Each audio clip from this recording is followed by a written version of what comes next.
മലപ്പുറം കൊണ്ടോട്ടിയിൽ ശസ്ത്രക്രിയയ്ക്കിടെ 4 വയസ്സുകാരൻ മരിച്ചത് ചികിത്സാ പിഴവ് മൂലമെന്ന് പോസ്റ്റ്മോർട്ടം റിപ്പോർട്ട്. മൊറയൂർ അരിമ്പറ കൊടക്കാടൻ നിസാർ സൗദാബി ദമ്പതികൾക്ക് 7 വർഷം നീണ്ട കാത്തിരിപ്പിന് ഒടുവിൽ ജനിച്ച ഏക മകൻ മുഹമ്മദ് ഷാസിലാണ് കൊണ്ടോട്ടി മഴ്സി ആശുപത്രിയിൽ വെച്ച് ഈ മാസം 1 മരിച്ചത്.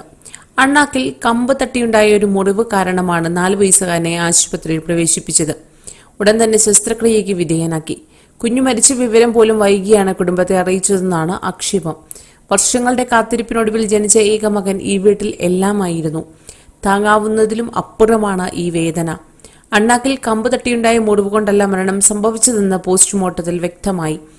അനസ്തേഷ്യ നൽകിയതിന് പിന്നാലെയാണ് മരണം. ആമാശയത്തിൽ ദഹിക്കാത്ത ഭക്ഷണമുണ്ടായിരുന്നു.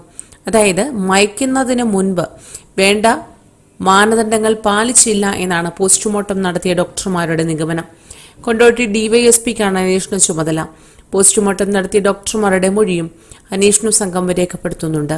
അന്വേഷണം പൂർത്തിയായാൽ കൂടുതൽ വകുപ്പുകൾ ചേർക്കുന്ന കാര്യം ആലോചിക്കുന്നുണ്ട്.